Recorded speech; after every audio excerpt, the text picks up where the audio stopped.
نحمده ونصلي ونسلم على رسوله الكريم اما بعد رمضان کورس کا آج سبق نمبر 5 ہے۔ سبق نمبر 5 میں ہم سب سے پہلے ایک حدیث مبارک پڑھ رہے ہیں۔ یہ حدیث طویل ہے، لمبی حدیث ہے۔ اس حدیث میں آپ صلی اللہ علیہ وسلم نے کئی باتیں ارشاد فرمائی ہیں۔ ان باتوں میں سے ایک بات یہ ہے کہ نبی علیہ الصلوۃ والسلام نے فرمایا رمضان شریف کا جو مہینہ ہے وَهُوَ شَهْرٌ أَوَّلُهُ رَحْمَةٌ وَأَوْسَطُهُ مَغْفِرَةٌ وَآخِرُهُ عِتْقٌ مِّنَ النَّارِ۔ یہ رمضان کا مہینہ ایسا ہے کہ اس کا پہلا حصہ اللہ کی طرف سے رحمت ہے، اس کا درمیانی حصہ اللہ کی طرف سے مغفرت ہے، اور اس کا آخری حصہ عِتْقٌ مِّنَ النَّارِ جہنم سے آزادی کا ہے۔ تو 3 قسم کے حصے پیغمبر علیہ السلام نے رمضان کے فرمائے ہیں، اور ہر حصے کی الگ الگ خاصیت بیان فرمائی جو بے ترتیب رحمت، مغفرت اور جہنم سے آزادی ہے۔ اب کس حصہ میں کون سی دعا پڑھی جائے، اس حوالے سے کوئی خاص دعا احادیث مبارکہ میں منقول نہیں ہے، البتہ بزرگان دین نے ان 3 حصوں کی مناسبت سے مخصوص الفاظ کے ساتھ کچھ دعاؤں کے الفاظ ذکر کیے ہیں۔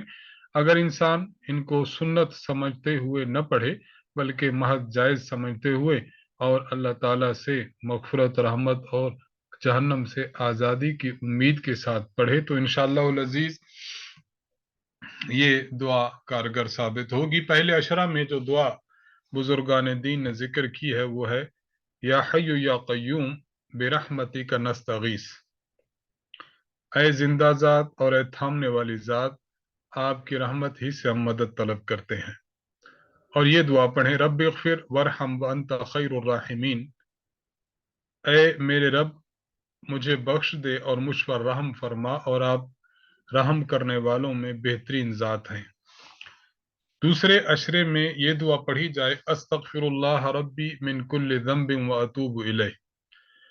ترجمہ اس کا یہ ہے کہ میں اللہ تعالیٰ سے اپنی مغفرت طلب کرتا ہوں جو میرا رب ہے، اور میں مغفرت ہر گناہ سے طلب کرتا ہوں، اور میں اللہ کی طرف ہی رجوع کرتا ہوں۔ اور یہ دعا بھی پڑھنی چاہیے استغفر اللہ الذی لا الہ الا هو الحی القیوم واتوب الیہ، میں اللہ تعالیٰ سے مغفرت طلب کرتا ہوں جو ذات اکیلی ہے، اس کے علاوہ کوئی معبود نہیں ہے، وہ ذات زندہ ہے، تھامنے والی ہے، اور میں اسی کی طرف رجوع کرتا ہوں۔ دوسرے عشرے کی یہ دعا ہے، یا اس کے علاوہ چونکہ مغفرت کا عشرہ ہے اس لیے کوئی اور دعا بھی پڑھ لی جائے تب بھی درست ہے۔ تیسرے عشرے میں یہ دعا پڑھ لی جائے اللہم انک عفو تحب العفو فاعف عنا، اے اللہ آپ کی ذات سراپا معاف کرنے والی ہے اور معاف کرنے کو پسند کرتی ہے، اے اللہ ہمیں معاف فرما۔ اور یہ دعا بھی پڑھ لی جا سکتی ہے کہ اللہم اعتق رقابنا من النار، اے اللہ ہماری گردن کو، ہماری گردن سے مراد ہمیں مکمل طور پر جہنم سے آزاد فرما۔ خلاصہ یہ ہے کہ ان 3 دعاؤں کا انسان اہتمام کرے تو اچھا ضرور ہے۔ ایک اور حدیث بھی آپ کے سامنے بیان کی جا رہی ہے، سنن ابن ماجہ میں حضرت عائشہ رضی اللہ عنہا ارشاد فرماتی ہیں کہ رسول اللہ صلی اللہ علیہ وسلم سے میں نے عرض کیا کہ اگر مجھے معلوم ہو جائے کہ یہ رات شب قدر ہے تو میں کیا دعا مانگوں، یہ میں نے نبی علیہ السلام سے سوال کیا۔ آپ صلی اللہ علیہ وسلم نے ارشاد فرمایا کہ اگر آپ کو یہ معلوم ہو جائے کہ یہ دعا لیلۃ القدر ہے، یہ رات لیلۃ القدر ہے، تو آپ یہ دعا مانگیں اللہم انک عفو تحب العفو فاعف عنی، اے اللہ آپ معاف کرنے والے ہیں، معاف کرنے کو پسند کرتے ہیں، اور مجھے معاف فرما دیجئے۔ اس دعا کا اہتمام کرنا چاہیے، لہٰذا پورے رمضان المبارک میں یہ دعا برل مانگنی چاہیے۔ رمضان المقدس کے 3 حصوں کے بیان کرنے کے بعد اب روزے کے کچھ مسائل ہیں۔ دیکھیں آپ दो बातें समझ लें, एक है कज़ा और एक है कफारा। कज़ा कब वाजिब होती है, पहले तो समझेंगे कज़ा और कफारा क्या होता है, और कज़ा कब जरूरी है, कफारा कब जरूरी है। देखें, एक बंदे ने किसी वजह से रोजा नहीं रखा, तो उस या रोजा तोड़ दिया है, तो उस रोजे को दोबारा भी रखना है। मसलन रमजान में सफर पे था, रोजा नहीं रख सका, औरत बीमार थी, रोजा नहीं रख सकी, तो रमजान के बाद इस रोजे को रखना होगा। इसको कहते हैं कज़ा। कफारा क्या होता है, अगर कोई बंदा रमजान शरीफ में रोजा रख रहा था और उसने बिला वजह रोजा तोड़ दिया, कुछ खा लिया, कुछ पी लिया, या खामन बीवी मिल गए, तो अब इनको फिर अल्लाह तबारक व ताला ने लाजिम करार दिया है कि ये 60 रोजे मुसलसल रखें, दरमियान में नागा ना हो। अगर नागा हो गया तो फिर उनको रखने पड़ेंगे।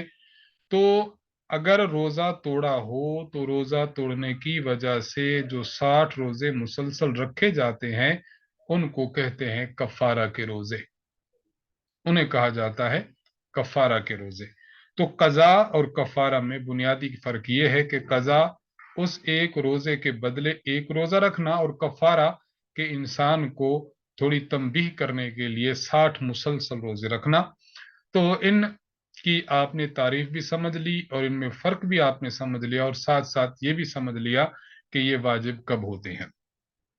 एक आदमी है, उसने बुढ़ापा या हमेशा मर्ज में रहता है, तो हमेशा मर्ज की या बुढ़ापे की वजह से अगर उसको मुमकिन न हो कि वो रोजे रख सकता है, तो उसको चाहिए कि 60 मिस्कीनों को 2 वक्त का खाना खिला दे।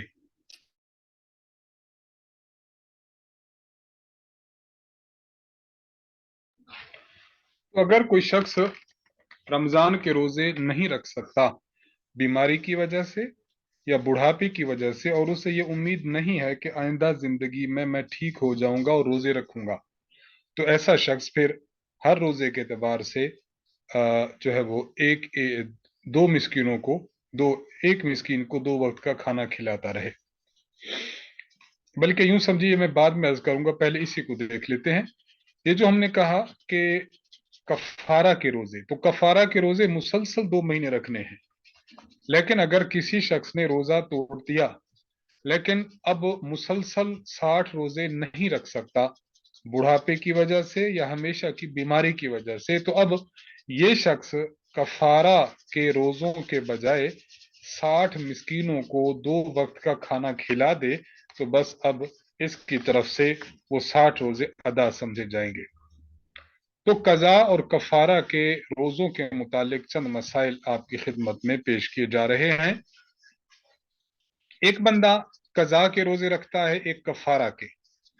मसलन उससे 4 रोजे छूट गए थे, तो उन 4 रोजों को इकट्ठे और तसलसल से रखना जरूरी नहीं है, दरमियान में वक्फा भी कर सकता है। लेकिन जो कफारा के रोजे हैं, उनको दरमियान में वक्फा करना जायज नहीं है। अगर वक्फा किया तो उसको रोजे दोबारा रखने पड़ेंगे।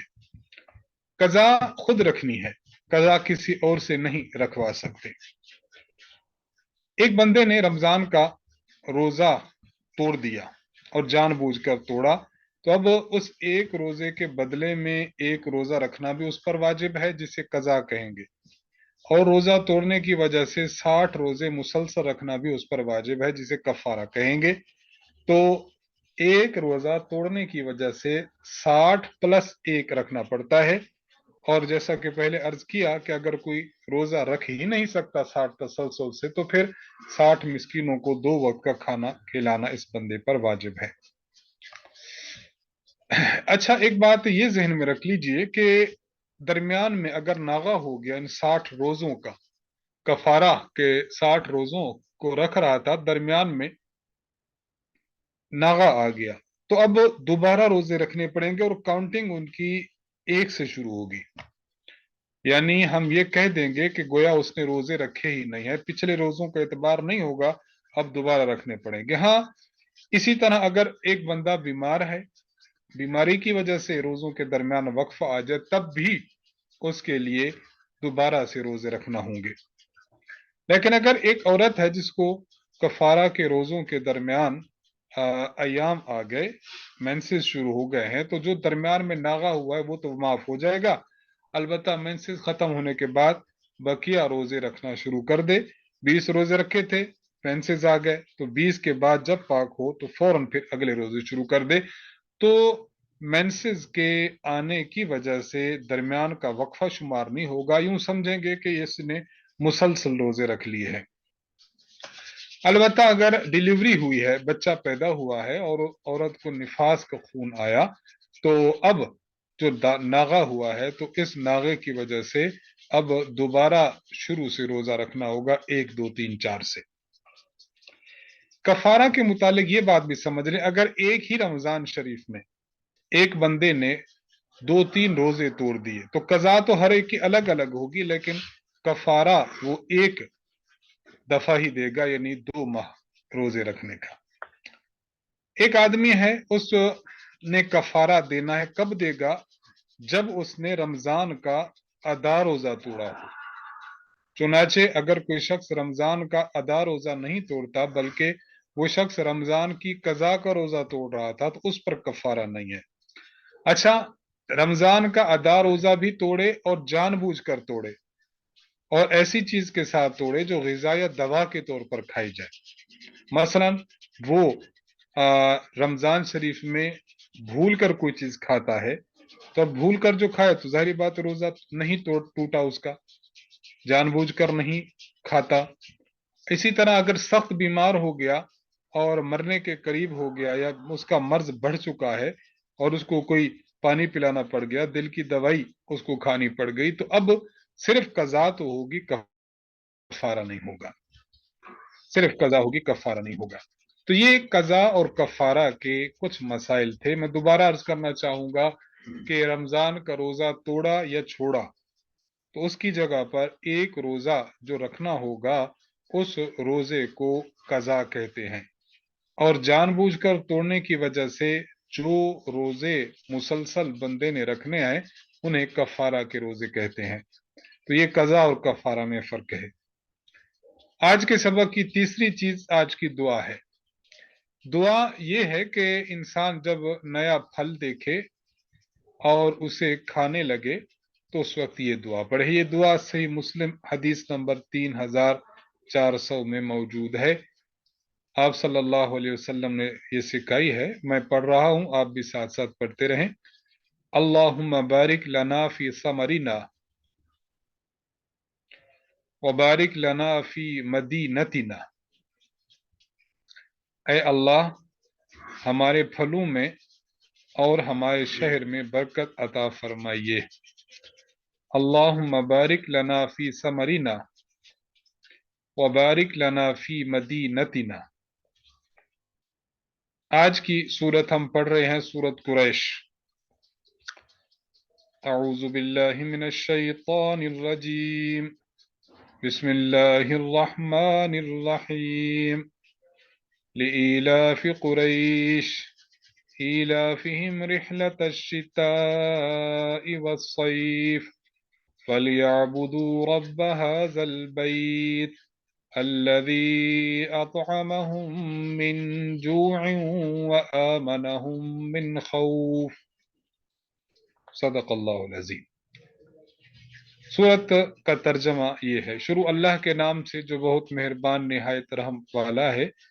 चूंकि कुरैश के लोग आदी हैं, यानी वो सर्दी और गर्मी के मौसमों में सफर के आदी हैं, इसलिए उन्हें चाहिए कि वो इस घर के मालिक की इबादत करें जिसने भूख की हालत में उन्हें खाने को दिया और बदअमनी से उन्हें महफूज रखा।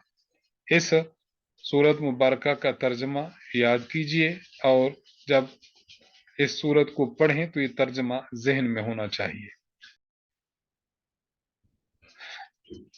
आगे सबक नंबर 6 है। सबक नंबर 6 में हम रमजान के मुतालिका चीजों को जिक्र करते हुए पहले हजरत सलमान फारसी रजी अल्लाह अन्हु से एक हदीस नकल कर चुके हैं। नबी अलैहिस्सलातु वस्सलाम ने फरमाया था कि रमजान का शुरू का 10 दिन रहमत है, दरमियानी मगफरत है और आखिर یہ جہنم سے آزادی ہے۔ اسی حدیث مبارک میں اللہ کے نبی صلی اللہ علیہ وسلم نے کچھ اور چیزیں بھی ارشاد فرمائی ہیں۔ ان میں سے ایک یہ ہے کہ رمضان شریف میں ایک نفل کا ثواب فرض کے برابر اور ایک فرض کا ثواب 70 فرائض کے برابر کر دیا جاتا ہے۔ تو ان احادیث مبارکہ میں یہ فرمان موجود ہے۔ وہ حدیث ہم آپ کے سامنے پیش کر رہے ہیں۔ حضرت سلمان فارسی رضی اللہ عنہ ارشاد فرماتے ہیں کہ رسول اللہ صلی اللہ علیہ وسلم نے فرمایا، ایھا الناس، اے لوگو، قد اظلکم شہر عظیم، تم پر ایک مہینہ آ رہا ہے جو بہت بڑا ہے۔ شہر مبارک، یہ بابرکت مہینہ ہے۔ شہر فیہ لیلۃ خیر من الف شہر، اس میں ایک رات ہے جو 1000 مہینوں سے بہتر ہے۔ جعل اللہ صیامہ فریضۃ، اللہ تعالیٰ نے اس کے روزے کو فرض فرمایا، وقیام لیلہ تطوعا، اور اس کے رات کے قیام کو ثواب کی چیز بنایا۔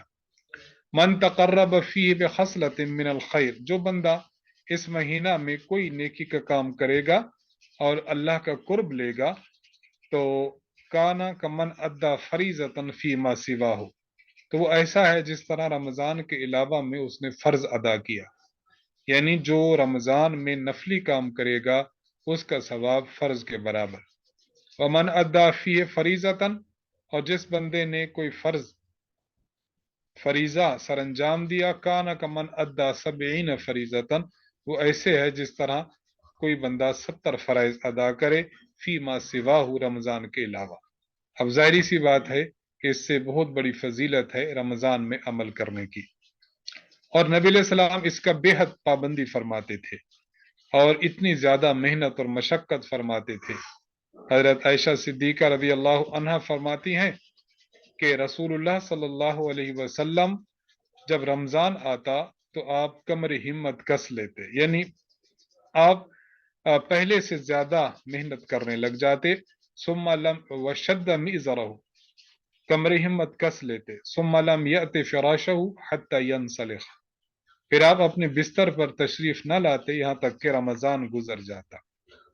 رمضان کی آخری 10 راتیں آتی تو حضرت عائشہ رضی اللہ عنہا ہی فرماتی ہیں کہ کانا رسول اللہ صلی اللہ علیہ وسلم یجتہد فی العشر الاواخر ما لا یجتہد فی غیرہا، رسول اللہ صلی اللہ علیہ وسلم آخری دنوں میں جو کوشش فرماتے وہ باقی دنوں میں نہ فرماتے۔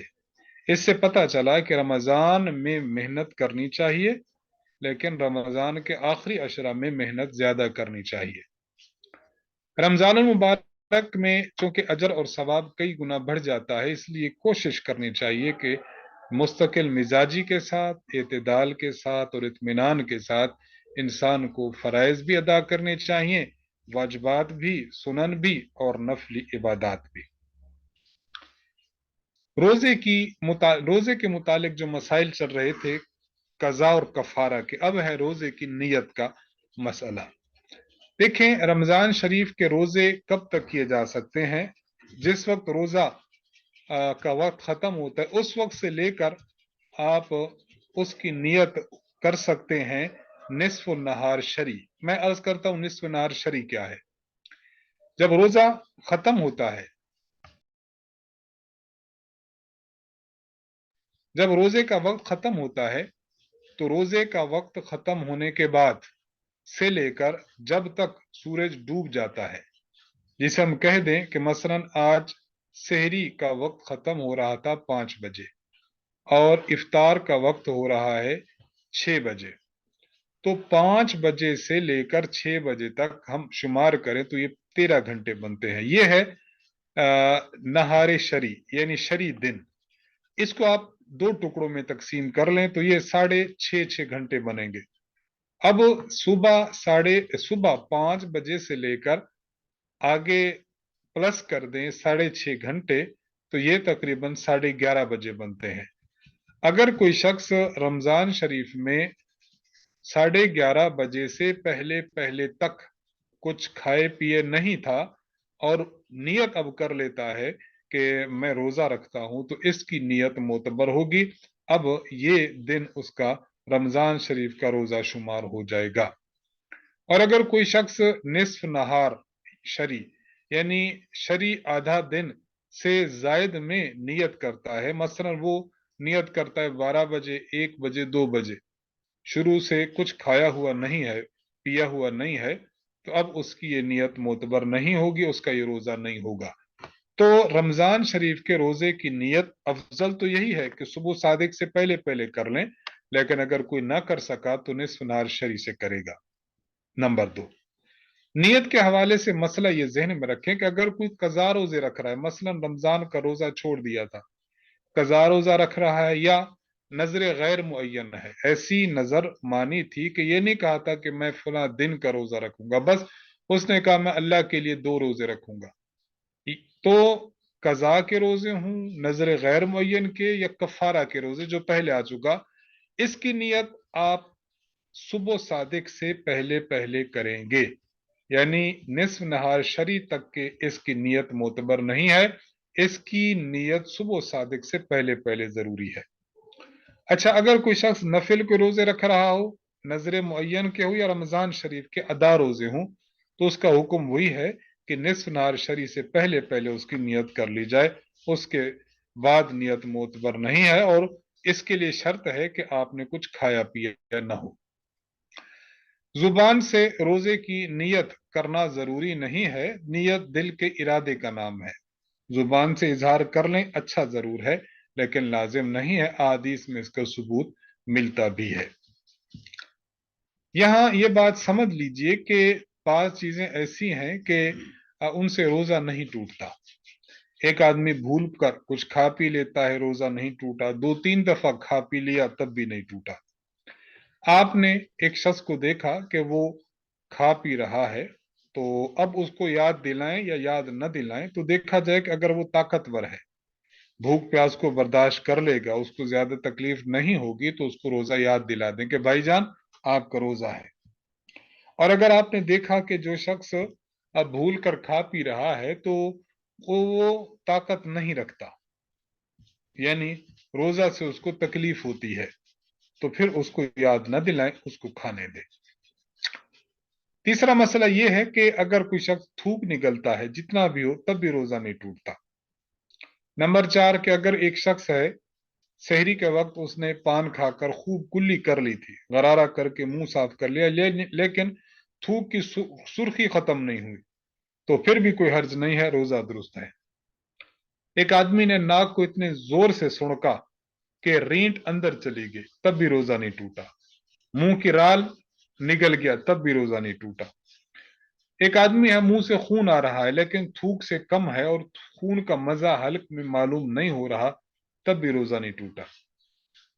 यहाँ एक मसला यह भी समझ लें कि बाज खवातीन के शौहर बड़े सख्त मिजाज होते हैं, अगर थोड़ी सी बात भी हो जाए तो खामखा वो औरत को कोसते रहते हैं, सालन में कुछ नमक ज्यादा हो जाए, मिर्च का मसला बन जाए तो जीना दूभर कर देते हैं। ऐसी खवातीन के लिए इस बात की गुंजाइश है कि वो नमक मिर्च वगैरह चख ले, लेकिन उसको अंदर न ले जाए, जुबान से थोड़ा सा लगाकर थूक दे। इसी तरह अगर छोटा बच्चा है, शदीद मजबूरी है और उसको कोई चीज चबा कर देनी है और उसके अलावा मुमकिन नहीं है, तो उसको चबा कर दे सकती है, गुंजाइश है, लेकिन उसको फिर थूक दे, उसका जायका अंदर ना ले जाए। एक आदमी मिसवाक करता है, खास सूखी हो या ताजा हो, चाहे उसका जायका महसूस होता हो या ना होता हो, बहरहाल मिसवाक रोजे में करना दुरुस्त है और ये मकरूह नहीं है। खून देना है, खून लगवाना है, इंजेक्शन है, ड्रिप है, इससे भी रोजा फासिद नहीं होता। मेकअप किया खातून ने, करीम लोशन लगाई, इससे भी रोजा नहीं टूटता। और अगर लिपस्टिक लगाई है लेकिन उसके जर्रात मुंह के अंदर नहीं गए, तब भी रोजा नहीं टूटा। रोजे की हालत में एहतलाम हो जाए, रोजा नहीं टूटा। खातून को अगर इस्तेहाजा शुरू हो जाए, रोजा नहीं टूटा।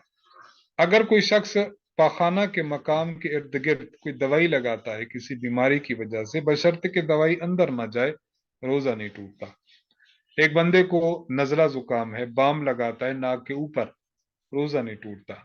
फूल या कोई खुशबू सूंघ ली, रोजा नहीं टूटता। रोजे की हालत में कपड़े गीले कर ले, सर पे पानी डाल दे, रोजा नहीं टूटता। कान, नाक, मुंह या किसी जख्म या बवासीर से खून निकले, रोजा नहीं टूटता। روزے کی حالت میں خلال کیا ہے روزہ نہیں ٹوٹتا، لیکن آج کل مارکیٹ میں ایسے بھی دھاگے آ چکے ہیں جو فلیورڈ ہیں، ذائقہ ہے ان کا، تو ایسے دھاگوں سے خلال کرنا مکروہ ہے۔ تیراکی کی ہے آپ نے روزہ کی حالت میں، جائز ہے بشرطے کہ ناک اور منہ کے ذریعے پانی اندر نہ جائے، اگر پانی اندر چلا گیا تو روزہ ٹوٹ جائے گا، کفارہ لازم ہے۔ روزے کی حالت میں غیر ضروری بال صاف کرنا جائز ہے، روزے پر فرق نہیں پڑتا۔ اچھا، کورونا ٹیسٹ کروایا روزہ نہیں ٹوٹتا، کورونا ویکسین لگوائی روزہ نہیں ٹوٹتا، تو یہ وہ چیزیں ہیں کہ جس میں انسان کرتا ہے تو اس سے روزہ نہیں ٹوٹتا۔ واش روم جانا ہے تو واش روم جانے سے پہلے آپ کو کچھ ادب اور آداب سیکھنے چاہیے یا کرنا کا اہتمام کرنا چاہیے۔ واش روم جانے سے پہلے دعا پڑھ لیں، اللہم انی اعوذ بک من الخبث والخبائث، اے اللہ میں خبیث شیاطین سے آپ کی پناہ مانگتا ہوں، خواہ وہ مذکر ہوں یا مؤنث ہوں۔ پھر آپ نے بایاں پاؤں واش روم میں رکھنا ہے، اور پھر آپ نے قضاء حاجت کرنی ہے۔ جب واپس آئیں تو آپ نے دایاں پاؤں باہر رکھنا ہے، اور باہر آ کر آپ نے ایک دعا پڑھنی ہے۔ پہلے کہہ دیں غفرانک، اس کے بعد دعا پڑھیں الحمدللہ الذی اذھب عنی الاذی وعافانی۔ سب تعریفیں اللہ کے لیے ہیں جس نے مجھے گندگی سے دور رکھا اور عافیت عطا کی۔ آج کی جو سورت ہے، پہلے پڑھی تھی ہم نے سورت لإلاف قریش، آج ہے سورت الماعون۔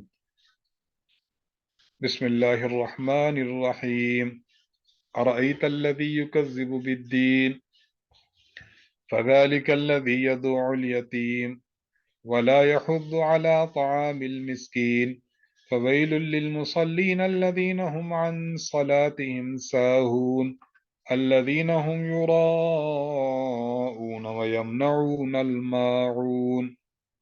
ترجمہ یہ ہے، شروع اللہ کے نام سے جو بہت مہربان نہایت رحم والا ہے۔